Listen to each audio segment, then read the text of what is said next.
សួស្តីបងប្អូនទាំងអស់គ្នាស្វាគមន៍មកកាន់ Channel ពិខុបរឿងខ្មោចរបស់ខ្ញុំជួបគ្នាសាជាថ្មីដើម្បីស្ដាប់រឿងឃើញប្តីខ្ញុំទេភាគបន្តសូមស្ដាប់កំសាន្តដូចតទៅតាអង្គភ្ញាក់ផ្អើលព្រោះវាមិនមែនត្រឹមតែខ្មោចស្រឡាញ់ប្តីទេតែคล้ายជាខ្មោចកាន់រាងកាយ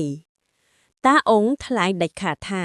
ប្រសិនបើមិនធ្វើពិធីដេញចេញឲ្យបានទាន់ពេលវុធនឹងបាត់ទៅជារៀងរហូតសឹមស្រែកយំតាសូមជួយខ្ញុំផងខ្ញុំមិនចង់បាត់ប្តីថ្មីទៀតទេហើយកូនក៏មិនអាចរស់ក្នុងភាពភ័យរន្ធត់នេះបានទេតាអង្គសម្រេចនាំសឹមទៅរកព្រះអធិការទៀតដើម្បីរៀបចំពិធីដេញខ្មោចចេញពីរាងកាយវុធតែពិធីនេះគ្រោះថ្នាក់ណាស់ព្រោះខ្មោចអាចខឹងហើយធ្វើឲ្យមានការបាត់បង់ជីវិតតាអង្គនាំសឹមទៅព្រះវិហារដើម្បីជួបព្រះអធិការដែលល្បីថាចេះអាគៀមកំចាត់វិញ្ញាណព្រះអធិការស្ដាប់រឿងហើយដកដង្ហើមធំតែភ្នែកមានភាពព្រួយបារម្ភព្រះអធិការនិយាយថានេះមិនមែនខ្មោចធម្មតាទេនាងស្លាប់ដោយក្តីស្រឡាញ់ព្រមជាមួយកំហឹង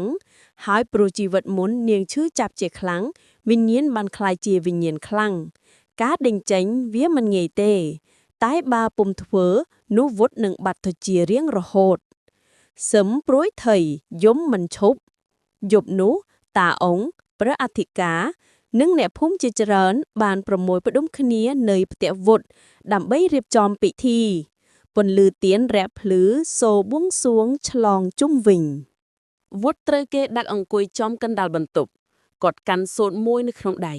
បានតែភ្នែកក៏នៅដូចមិនមែនជាខ្លួនគាត់ភ្លាមនោះវុធស្រែកសំឡេងក្មួយស្រីនោះឆាយឃើញប្តីខ្ញុំទេអ្នកទាំងអស់គ្នាមិនអាចដេញខ្ញុំបានទេគាត់ជារបស់ខ្ញុំសំឡេងនោះធ្វើឲ្យកូនរំកិលចូលមកជិតសឹមព្រះអធិការចាប់ផ្ដើមសូត្រមន្តពេលសូរបួងសួងកាន់តែខ្លាំងវុធក៏ចាប់ផ្ដើមត្រឡប់ក្បាលរញ៉េរញ៉ៃស្រែកប្រកាច់ប្រកិនដោយមនុស្សឈួតមិនយូរបំផុតភ្លាមក៏មានខ្យល់ត្រជាក់ហូរចូលផ្ទះទៀនចិត្តអបពន្លឺសំឡេងខ្មោចស្រីនោះគួរឲ្យខ្លាចពួកឯងមិនគួរដេញយើងចេញប្រសិនបើយើងបាត់ទៅក្នុងផ្ទះនេះនឹងមានការបង្ហូរឈាមមិនខានតាអង្គកាន់ដុំខ្ទឹមនិងស្លឹកឈើខ្មុកគាត់ដាក់នៅជុំវិញវុធហើយនិយាយនាងកុំច្រណែនសឹមទៀតប្តីនាងឆាយមិនដែលត្រឡប់មកទៀតទេកុំមកបំផ្លាញជីវិតអ្នកដទៃតែភ្លាមវុធ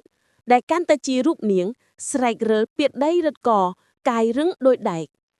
ព្រះអធិការបន្ថែមកម្រិតព្រះអធិការសូត្រមន្តដ៏ខ្លាំងជាងមុនសូរទាំងនោះធ្វើឲ្យសំឡេងខ្មោចនោះគៀងលែងស្រែកជុំវិសូរបន្ទាប់មកស្រែកដូចជាកំពុងឈឺចាប់សំឡេងខ្មោច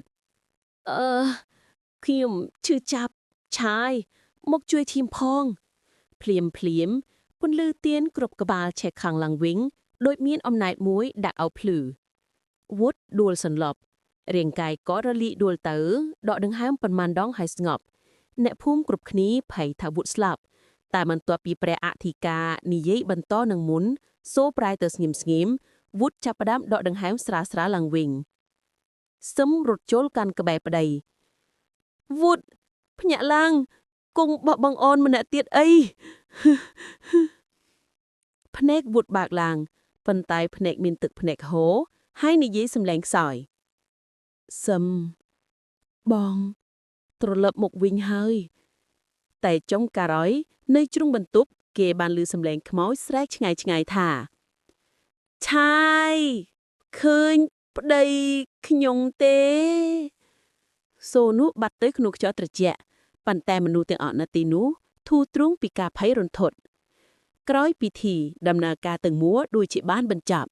វុធមានសភាពស្ងប់ស្ងាត់វិញមិនមានសំឡេងខ្មោចចូលមកតាមមាត់ទៀតអ្នកភូមិគ្រប់គ្នាក៏ដកដង្ហើមឆ្ពោះទៅថារឿងបានចាប់ហើយតែសឹមមិនហាច់ស្ងប់ចិត្តបានព្រោះរាត្រីនោះនៅពេលគេងនាងឮសំឡេងខ្យល់ត្រជាក់ស្រែកកណ្ដឹងសំឡេងខ្មោចឮរសាត់ឆ្ងាយថាសឹមប្តីដែលនៅជាមួយនាងមិនមែនជារបស់នាងទេគាត់ជារបស់យើងសឹមភ្ញាក់ផ្អើលពីសុបិនភ័យដល់ញាស់ខ្លួនទឹកភ្នែកហូរដូចទឹក ថ្ងៃបន្ទាប់កូនស្រីតូចក៏ប្រាប់ម៉ាក់ថាតាមសុបិនកាលពីយប់គាត់ឃើញនារីស្លៀកសម្លៀកបំពាក់ពណ៌សមួយនិយាយជាមួយគាត់សំឡេងខ្មោចស្រីនោះក្នុងសុបិនកូនស្រីកូនប្រាប់ម៉ាក់កូនថាមីងមិនបោះបង់ប្តីមីងទេខ្ញុំនឹងតាមពួកអ្នកគ្រប់ទីកន្លែងសឹមកាន់ដៃកូនហើយអបកូនទាំងភ័យព្រោះនាងដឹងថាខ្មោចមិនតន់ចេញទៅជាផ្លូវកាយឡើយតាអ៊ុងមកពិនិត្យម្ដងទៀតតាអ៊ុងយកស្លឹកឈើខ្មុកនិងខ្ទឹមមកដាក់ជុំវិញផ្ទះតែពេលដាក់រួចគាត់ឮសំឡេងស្ត្រីស្រែកត្រឡប់មកវិញសំឡេងនារីខ្យល់បក់ត្រជាក់តាអ៊ុងកុំគិតថាអ្នកអាចរារាំងយើងបានយើងមិនមកយកវោតទេយើងមកយកជីវិតសឹមតាអ៊ុងឮហើយក្រឡេកមើលសឹមដោយភ័យនិងថ្លែងច្បាស់ថាតាអ៊ុងរឿងនេះមិនអាចបញ្ចប់ដោយពិធីធម្មតាទេយើងត្រូវដឹងទីកន្លែងដែលនាងស្លាប់ហើយធ្វើពិធីឧទ្ទិសកុសលឲ្យនាងផងបើមិនដូច្នោះទេវិញ្ញាណនាងនឹងតាមបន្តព្រោះកំហឹងនាងមិនអាចរសាយចេញពីចិត្តការបើកអត្តកម្បាំងក្រោយការសាកសួរសឹមបានដឹងពីអ្នកភូមិចាស់ថានារីនោះឈ្មោះស្រីណាជាអ្នកភូមិជិតខាងនាងធ្លាប់ជាមេម៉ាយមានប្តីឈ្មោះឆាយដែលបានស្លាប់ដោយជំងឺកាលនោះស្រីណារស់នៅក្នុងភាពឈឺចាប់និងតែងតែស្រែកថាឃើញប្តីខ្ញុំទេមុនស្លាប់ទៅកន្លែងស្រីណាស្លាប់គឺជាក្បាលស្រះចាស់នៅចុងភូមិដែលគេពុំមាននរណាហ៊ានដើរកាត់ទីនោះមនុស្សមកពីឆ្ងាយឆ្លងកាត់ទីនោះតែងតែត្រូវវិញ្ញាណនាងឆក់យកជីវិតនៅទីនោះសឹមសម្រេចចិត្តបើទោះបីខ្ញុំត្រូវចោលទៅកាន់កន្លែងនោះខ្ញុំនឹងទៅខ្ញុំមិនអាចឲ្យនាងកាន់កាប់ប្តីខ្ញុំឬកូនខ្ញុំបានទេតាអ៊ុងនិយាយថានឹងរៀបចំពិធីនៅក្បាលស្រះចាស់ដើម្បីឲ្យវិញ្ញាណស្រីណាទទួលបានសុគតនិងកុំបន្តរំខានក្បាលស្រះយប់នោះព្រះអធិការនាំសង្ឃ4រូបទៅក្បាលស្រះដែលជាទីកន្លែងស្រីណាស្លាប់តាអ៊ុងនាំសឹមនឹងវុតទៅជាមួយអ្នកភូមិខ្លះក៏តាមមកទស្សនាប៉ុន្តែភ័យដុលមិនហ៊ានឈរចូលចិត្តអាកាសធាតុក៏ចាប់ផ្ដើមប្រែពពកងងឹតបក់ខ្យល់ត្រជាក់សម្លេងផ្គរពន្លឺចន្ទ្រាកលាក់ក្រោយពពកហើយទឹកស្រះក៏រញ្ជួយដូចមានអវ័យកូននៅខាងក្រោមបាត់ស្រះពិធីចាប់ផ្ដើមព្រះអធិការចាក់ទៀន4ក្បាលនៅជុំវិញស្រះហើយសូត្រមន្តអាគមតាអ៊ុងកាន់ខ្ទឹមនិងអំពៅដាក់ជុំវិញសឹមនិងវុតដើម្បីការពារភ្លាមកម្លាំងខ្យល់បក់កាន់តែខ្លាំងដើមឈើជិតស្រះរញ្ជួយស្លឹកឈើជ្រុះរាលដាល់សំឡេងខ្មោចស្រែកខ្ទរតាមខ្យល់សំឡេងខ្មោចដាច់ខាតឆៃឃើញប្តីខ្ញុំទេហេតុអ្វីគាត់នៅជាមួយនាងអញកុំយកគាត់ទៅគាត់ជារបស់ខ្ញុំវុតចាប់ផ្ដើមរញ្ជួយកាយវុតញ័រភ្នែកប្រែកជាខ្មៅងងឹតមាត់និយាយដោយសំឡេងស្រីណាតាមរៀងវុតខ្ញុំមិនចង់ទៅទេខ្ញុំស្រឡាញ់ឆាយខ្ញុំស្លាប់ដោយសារក្រំចិត្តខ្ញុំមិនអាចបោះបង់បាន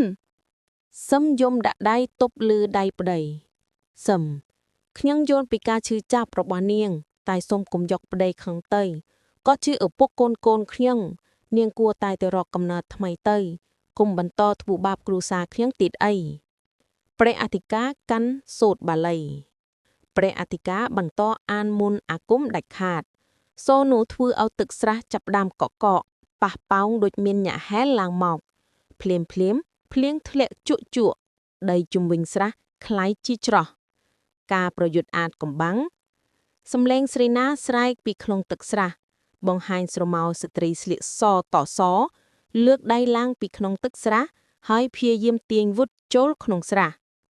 កូនស្រែកយំសឹមទប់ចាប់វុតប៉ុន្តែវុតក៏លញ្ជួយដូចត្រូវអូសចូលក្នុងស្រះពេលវេលាដ៏គ្រោះថ្នាក់ព្រះអធិការទម្លាក់ទៀនចុងក្រោយចូលក្នុងទឹកស្រះភ្លាមទឹកកកកាន់តែខ្លាំងហើយសំឡេងស្រីណាស្រែកដូចជាកំពុងឈឺចាប់សំឡេងស្រីណាឆៃខ្ញុំគ្មានកតទៀតហើយឆៃអស្រមោលក្មួយនោះលង់ចូលក្នុងទឹកស្រះហើយបាត់ទៅជាខ្ជុលត្រជាក់ស្ងប់ស្ងាត់វិញភ្លៀងឈប់ស្រកខ្យល់ស្ងប់ស្ងាត់វុតដួលសន្លប់ សឹមអង្គុយយំស្រក់ទឹកភ្នែកនៅក្បែរប្តីព្រះអធិការនិយាយសូត្រចុងក្រោយវិញ្ញាណស្រីណាបានទៅរកសុគតិភពហើយតែរឿងនេះជាការជូនដំណឹងឲ្យយោដឹងថាក្តីស្រឡាញ់ដែលមិនតន់ទទួលស្គាល់អាចคล้ายជាកំហឹងមិនអាចសម្រាលបានតែសឹមនៅតែឮសំឡេងចុងក្រោយខឹងចិត្តខ្មោចស្រែកថាឆាយឃើញប្តីឈាមទេថ្ងៃក្រោយពិធីស្រះព្រឹកថ្ងៃបន្ទាប់សឹមភ្ញាក់ឡើងដោយទឹកភ្នែកហូរប្តីនាងវុតនៅតែដេកស្កប់ខ្សោយកម្លាំងដោយមនុស្សដែលទើបតែរួចពីជំងឺធ្ងន់សឹមកាន់ដៃគាត់ហើយអធិដ្ឋានថាសឹមសំលេងខ្សោយសូមឲ្យរឿងទាំងអស់នេះចប់ពីថ្ងៃនេះទៅខ្ញុំមិនចង់ឮសំឡេងនាងទៀតឡើយតាអង្គក៏មកពិនិត្យហើយប្រាប់ថាវុតត្រូវតែសម្រាកព្រោះវិញ្ញាណខ្មោចបានចាប់យកកម្លាំងគាត់យូរពេកសភាពភូមិអ្នកភូមិចាប់ផ្ដើមនិយាយគ្នាដោយក្តីភ័យថាក្បាលស្រះគួរឲ្យខ្លាចមានមនុស្សមិនហ៊ានទៅនោះទៀតទេព្រោះពេលយប់នៅតែឮសំឡេងស្រីស្រមោលតិចចេញពីទឹកអ្នកមួយចំនួននិយាយថាពេលយប់ភ្លៀងឮសំឡេងនារីសួរឆាយឃើញប្តីឈឿងទេយប់មួយសឹមគេងសុបិនឃើញស្រីណានាងស្លៀកសុទ្ធពណ៌សដើរលើទឹកស្រះមុខស្រក់ទឹកភ្នែកស្រីណាក្នុងសុបិនសឹមខ្ញុំមិនចង់រំខានអ្នកទៀតទេតែចិត្តខ្ញុំមិនទាន់ធ្វើចិត្តបានខ្ញុំស្រឡាញ់ឆាយពេកបើអ្នកមិនយល់ខ្ញុំត្រូវតែតាមពួកនាងទៀតសឹមភ័យដូរញ័រខ្លួនភ្ញាក់ពីសុបិនអស់កម្លាំងព្រះអធិការប្រាប់សម្ងាត់ថ្ងៃបន្ទាប់សឹមតែរកព្រះអធិការទៀតហើយប្រាប់អំពីសុបិនព្រះអធិការជួលសមាធិទើបហ៊ានប្រាប់ថាព្រះអធិការនិយាយយឺតនាងមិនទាន់ទៅសុគតិភពពិតទេព្រោះនៅក្នុងចិត្តនាងមានសេចក្តីចងចាំមួយដែលមិនទាន់ដោះស្រាយនាងមិនបានឃើញឆាយម្ដងចុងក្រោយមុនស្លាប់ដូច្នេះវិញ្ញាណនាងនៅតែរងចាំសឹមស្ដាប់ហើយចិត្តស្រពោមដោយនឹកស្រមៃថាអ្នកស្រីណាស្លាប់ក្នុងភាពកំព្រាដោយសារក្តីស្រឡាញ់ចំពោះប្តីមិនបានបំពេញសឹមប្រាប់តាអង្គថាប្រសិនបើអ្វីដែលនាងចង់គឺឃើញឆាយម្ដងចុងក្រោយតើអាចធ្វើឲ្យនាងជួបឆាយតាមផ្លូវវិញ្ញាណបានទេដើម្បីឲ្យនាងចេញពីជីវិតយើងតាអង្គភ្ញាក់ផ្អើលព្រោះនោះជាពិធីលំបាកនិងគ្រោះថ្នាក់ណាស់គាត់ព្រមទៀតនិយាយថាត្រូវរៀបចំពិធីឲ្យខ្មោចឃើញឆាយចុងក្រោយបើជោគជ័យនាងនឹងចាក់ចេញទាំងស្រួលចិត្តបើបរាជ័យអ្នកអាចបាត់បង់ប្តីវិញយប់ក្រោយការរៀបចំពិធីថ្មីត្រូវបានកំណត់អ្នកភូមិភ័យម៉ាស់មិនមាននរណាចង់ចូលរួមលើកលែងតែតាអង្គនិងសឹមទាំងយប់នោះភ្លៀងធ្លាក់ខ្លាំងសំឡេងខ្យល់កន្ត្រាក់ដើមឈើធំយោលយករកកលចង់ដួលរលំស្រីនាងនិងម៉ាក់ស្រីនាងនៅក្នុងផ្ទះកំពុងភ័យរន្ធត់ព្រោះសំឡេងស្រែកនារីមួយឡើងពីជំហៀងផ្ទះឆ្ងាយពោលថាឃើញប្តីខ្ញុំទេឃើញប្តីខ្ញុំទេស្រីនាងខ្លាចដល់ថ្នាក់ចង់ជើងតឹងចងដៃម៉ាក់នាងម៉ាក់សុំវៃភ្នែកបិទខ្ញុំក៏ចេះតែស្ដាប់ឮសំឡេងគេហៅឯងដែរតើនាងនោះជានរណាម៉ាក់ស្រីនាងដកបឹងហើមធ្វើចិត្តរឹងម៉ាក់ស្រីនាងកុំបើកភ្នែកចេញទឹកក្រោយកុំឆ្លើយនាងឡើយគេនិយាយថាប្រសិនបើឆ្លើយវានឹងដឹងថាមានមនុស្សនៅទីនោះហើយវានឹងមកកាន់តែចិត្តភ្លើងពីដួងមាសភ្លឺតិចដោយសារតែខ្យល់កន្ត្រាក់ភ្លើងហួសទៅហួសមកសំឡេងស្រែកនារីចាប់ផ្ដើមខិតជិតឡើងសំឡេងខ្មោចស្រីនាងឃើញប្តីខ្ញុំទេប្តីខ្ញុំនៅណាស្រីចាប់ផ្ដើមញ័រទាំងភ័យសឹងស្លាប់ស្រីនាងម៉ាក់វាហៅឈ្មោះខ្ញុំតើវាដឹងថាខ្ញុំនៅទីនេះមែនទេម៉ាក់ស្រីនាងរឹតដៃកូនប្រុងប្រយ័ត្នម៉ាក់ស្រីនាងកុំភ័យទ្រាំមួយយប់ទៅព្រឹកស្អែកយើងនឹងទៅសួរអ្នកចាស់អង្គកំចាស់ព្រៃឬអ្នកចាស់ក្នុងភូមិតែឥឡូវនេះកុំឆ្លើយកុំចុះក្រោមភ្លើងហួតតូចភ្លឺស្រមោលចិញ្ចាំងទើបស្រីឃើញស្រមោលមួយឈរនៅចំហៀងបង្អ៊ុចសក់ងាររុំរឡៃអាវសម្លៀកមកផ្ទុយពណ៌សមជក់ដោយភ្លៀងវាហៅម្ដងទៀតសំឡេងខ្មោចឃើញប្តីខ្ញុំទេប្តីខ្ញុំត្រឡប់មកវិញទេស្រីនាងភ័យដល់ថ្នាក់បិទត្រចៀកបិទភ្នែក ប៉ុន្តែសំឡេងនោះនៅតែលឺចិត្តត្រចៀកដោយស្ថិតនៅក្បែរព្រឹកឡើងនោះកម្ដៅថ្ងៃឡើងតិចៗបន្ទាប់ពីភ្លៀងធ្លាក់ពេញមួយយប់ស្រីនាងនិងម៉ាក់ស្រីនាងក៏នាំគ្នាចេញពីផ្ទះតំបន់ជុំវិញសាមតែមួយមានស្នាមជើងស្ត្រីឈរនៅត្រង់មុខចំហៀងបង្អុចដូចម្សៅមិញពិតៗស្រីនាងភ័យម៉ាក់មិនមែនខៀមស្រមើស្រមៃទេវាមានមែនម្សិលមិញវាមកឈរតែនេះម៉ាក់ស្រីនាងកូនកុំតក់ស្លុតឥឡូវនេះយើងទៅសួរញាក់ចាស់តាមើលគាត់ជាមនុស្សចេះអារៈចេះព្រាយក្នុងភូមិពេលដល់ផ្ទះតាគេឃើញលោកអង្គុយសូត្រមន្តចិត្តទុកបាយដែលអ្នកភូមិយកមកជូនតាយ៉ាងម៉េចមិនត្រឹមតែស្រីនាងបានឮសំឡេងទេម្សិលមិញមនុស្សច្រើនក្នុងភូមិក៏ឮសំឡេងខ្មៅស្រែកដែរនាងសួរទាំងអស់គ្នាថាឃើញប្តីខ្ញុំទេប្តីខ្ញុំត្រឡប់មកវិញទេស្រីនាងនិងម៉ាក់ស្រីនាងបដូរទឹកមុខស្លេកស្លាំងស្រីនាងតានាងហៅឈ្មោះខ្ញុំផងតានាងចង់បានអ្វីពីខ្ញុំតាបិទភ្នែកសមាធិតានាងជាវិញ្ញាណខ្មោចម្នាក់ងាយស្លាប់មិនបានស្ងប់ចិត្តនាងស្លាប់ក្នុងសម័យសង្គ្រាមប្តីនាងបាត់ទៅមិនដែលត្រឡប់មកវិញដូច្នេះព្រលឹងនាងរែតាមរកប្តីរាប់សិបឆ្នាំប៉ុន្តែហេតុអ្វីបាននាងហៅឈ្មោះកូនអាចជាប្តីនាងមានពាក់ព័ន្ធជាមួយឈ្មោះកូនឬក៏ឯងជាមនុស្សដែលនាងគិតថាជាមនុស្សពាក់ព័ន្ធនឹងប្តីនាងស្ត្រីនាងភ័យកាន់តែខ្លាំងស្ត្រីនាងតើខ្ញុំនៅមានអ្វីកាត់ឡើងទេតាមានតែវិធីមួយគត់យប់នេះអូនត្រូវតែស្នាក់នៅក្បែរផ្ទះខ្ញុំយើងនឹងរៀបចំពិធីហៅវិញ្ញាណនាងមកសួរតើពិតជាចង់បានអ្វីបើមិនធ្វើចឹងនាងនឹងតាមឯងមិនឈប់ស្រីនាងមិនសប្បាយចិត្តទេតែគ្មានជំរឿនាងស្រមោស្រមៃសំឡេងនារីម្សិលមិញនៅតែលឺរងំក្នុងត្រចៀកយប់នោះតារៀបចំកន្លែងធ្វើពិធីអំពូទៀនកន្ទុយក្រអូបពេលកណ្ដាលយប់កន្លងផុតសំឡេងខ្យល់ក៏ចាប់ផ្ដើមក្រឡំដើមឈើហើយសំឡេងស្រែករបស់ខ្មោចក៏លឺឡើងម្ដងទៀតសំឡេងខ្មោចឃើញប្តីខ្ញុំទេប្តីខ្ញុំនៅណាភ្លើងទៀនកន្ទុយក្រអូបរញ៉េរញ៉ៃតាកាន់មុនសូត្រឡើងតាអ្នកណាដែលតាមរកប្តីរាប់សិបឆ្នាំឥឡូវនេះចូលមកនិយាយឲ្យស្របច្បាប់នៃព្រលឹងកុំបន្តឆក់ជីវិតអ្នករស់ទៀតភ្លាមមានស្រមោលស្កៃមួយលាក់ឡើងចំកណ្ដាលឆាកសំឡេងនាងទន្ទឹងវិញ្ញាណខ្មោចប្តីខ្ញុំចង់បានប្តីខ្ញុំវិញតើឃើញគាត់ទេ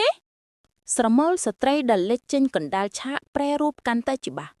សក់វែងដែលចង្កេះមុខស្លេកស្លាំងភ្នែកក្រហមដូចរបួសឈាមសំឡេងនាងត្រឡប់ជាថ្មីវិញ្ញាណខ្មោចប្តីខ្ញុំតើឃើញប្តីខ្ញុំទេស្រីនាងស្ទើរចុះសន្លប់តែតាកាន់ជើងទៀនដាក់មុខស្រីនាងហើយនិយាយតាមមុនតាសូមប្រលឹងឈប់រំខានអ្នកគ្រប់គ្នាទៀតទៅបើអ្នកមានអំណោយបន្ទូលសូមប្រាប់ឈ្មោះនិងអតីតកាលឲ្យបានច្បាស់ភ្លើងទៀនភ្លឺចលហើយសំឡេងវិញ្ញាណនាងចាប់ផ្ដើមយំវិញ្ញាណខ្មោចខ្ញុំឈ្មោះចំណានខ្ញុំរស់នៅភូមិនេះមុនសង្គ្រាមមានមនុស្សស្លៀកពាក់ទាហានពួកគេយកប្តីខ្ញុំទៅគាត់ឈ្មោះសុវណ្ណខ្ញុំរងចាំគាត់មិនដែលត្រឡប់មកខ្ញុំបានស្លាប់ដោយសារសង្គ្រាមឯប្រលឹងខ្ញុំក៏តាមរកប្តីជារៀងរាល់យប់ស្រីនាងកាន់តែភ័យដោយសារវិញ្ញាណចងភ្នែកនាងស្រីនាងតានាងហៅឈ្មោះខ្ញុំម្សិលមិញហេតុអ្វីនាងស្គាល់ខ្ញុំវិញ្ញាណចំណានឆ្លើយភ្លាមចំណានព្រោះឈ្មោះអ្នកដូចឈ្មោះបងស្រីខ្ញុំដែលបានស្លាប់ជាមួយខ្ញុំកាលមុនពេលឮឈ្មោះនេះខ្ញុំគិតថាបងស្រីខ្ញុំត្រឡប់មកវិញខ្ញុំគ្រាន់តែសួរតើមាននរណាឃើញប្តីខ្ញុំទេតាយំតាមព្រោះដឹងថានាងមិនមែនខ្មោចខួខៅទីតែជាប្រលឹងដែលពុំទាន់បានសម្រាកតាចំណានប្តីអ្នកមិនអាចត្រឡប់មកបានទេប្រលឹងគាត់ក៏អស់កំណត់ហើយអ្នកត្រូវរងាប់ចិត្តទៅកាន់ស្ថានទីកន្លែងស្ងប់ស្ងាត់ទៅវិញ្ញាណចំណានស្រែកយំសំឡេងកំសត់គួរឲ្យអាណិត ស្រីទាំងភ័យទាំងសោកស្រីនាងតាមានវិធីណាឲ្យនាងសម្រាកបានទេតាមានតែយើងត្រូវធ្វើបុណ្យដាក់បាតឧទ្ទិសកុសលសម្រាប់នាងនិងប្តីនាងប្រសិនបើប្រលឹងទាំងទីបានឮនឹងជួយឲ្យនាងដាច់ចិត្តវិញ្ញាណចំណានពន្លឺស្រមោលភ្លឺឡាងហើយនាងនិយាយចុងក្រោយបើអ្នកធ្វើបុណ្យឲ្យខ្ញុំនឹងមិនរំខានអ្នកទៀតតែសូមចងចាំប្តីខ្ញុំស្រឡាញ់គាត់រហូតបន្ទាប់ពីនិយាយចប់ស្រមោលនាងក៏លាយបាត់ក្នុងខ្យល់យប់ភ្លើងទៀនក៏ស្ងប់ស្ងាត់ជាធម្មតាព្រឹកថ្ងៃបន្ទាប់ស្រីនាងនិងម៉ាក់ស្រីនាងបានជួយតាអឹមរៀបចំឆាកធ្វើបុណ្យគេយកបាយចានម្ហូបផ្លែឈើទៀនតន្ទុយក្រអូបនិងទឹកអប់ដាក់តាមប្រពៃណីអ្នកភូមិជាច្រើនក៏បានមកចូលរួមព្រោះពួកគេក៏តែងតែឮសំឡេងស្រែកនារីនៅក្បែរបឹងនោះដែរតាអឹមនិយាយជាមួយអ្នកភូមិស្រីចំណានគឺជាជនរងគ្រោះក្នុងសង្គ្រាមព្រលឹងនាងមិនទាន់បានសម្រាកសូមឲ្យតែយើងជួយសូត្រមន្តបញ្ជូននិងធ្វើបុណ្យដាក់បាតឲ្យពេលទៀនកន្ទុយក្រអូបភ្លឺសំឡេងសូត្រមន្តចាប់ផ្ដើមលង់ទៅលើទឹកបឹងទើបមានខ្យល់បក់ស្រទន់ហាស្រមោលស្ត្រីលិតឡើងចំហៀងឆាកនាងគឺចំណានញ៉ាញនាងមើលមុខអ្នកភូមិទាំងអស់ហើយភ្នែកស្រក់ទឹកភ្នែកចំណានសូមអរគុណសម្រាប់ការធ្វើបុណ្យឲ្យខ្ញុំសូមជូនពរឲ្យអ្នកទាំងអស់គ្នារស់នៅមានក្តីសុខឥឡូវនេះខ្ញុំអាចទៅរកប្តីខ្ញុំបានហើយខ្ញុំមិនតាមសួរទៀតទេសំឡេងនាងបន្តិចក្លាយជាសំឡេងស្រែកយំដាច់បន្ទាប់មកស្រមោលនាងរលាយចូលទៅក្នុងអំពូលភ្លើងហួសនិងខ្យល់បឹងនោះស្ងប់ស្ងាត់ជាលើកដំបូងក្នុងរយៈពេលរាប់សិបឆ្នាំអ្នកភូមិទាំងអស់ក៏សប្បាយចិត្តប៉ុន្តែមានអារម្មណ៍ថាភូមិនឹងបាងសុខសាន្តវិញស្រីនាងកាន់ដៃម៉ាក់នាងនឹងនិយាយស្ទើរតែយំម៉ាក់ចុងក្រោយខ្ញុំយល់ហើយខ្មោចមិនមែនតែងតែចង់ប៉ះពាល់យឿនទេពួកគេចង់តែសេចក្តីស្រឡាញ់និងការចងចាំម៉ាក់ស្រីនាងតើអញឮទេកូនទោះបីព្រលឹងឯងស្លាប់ក្តីស្រឡាញ់ក៏នៅតែរឹងមាំដូច្នេះយើងត្រូវរស់ឲ្យមានន័យកុំឲ្យមានអ្វីជាប់ចិត្តដូចចំណានពីថ្ងៃនោះមកមិនមាននរណាឮសំឡេងឃើញប្តីខ្ញុំទេនៅភូមិនោះទៀតឡើយតែរឿងនោះคล้ายជានិទានដែលអ្នកភូមិប្រាប់កូនចៅឲ្យចាំថាសេចក្តីស្រឡាញ់និងការចងចាំអាចទម្លាក់ព្រលឹងឲ្យត្រឡប់តាមរកយ៉ាងរន្ធត់បានចប់សូមអរគុណសម្រាប់ការចូលស្ដាប់កំសាន្តតាំងពីដើមដល់ចប់សូមសំណាងល្អទាំងអស់គ្នា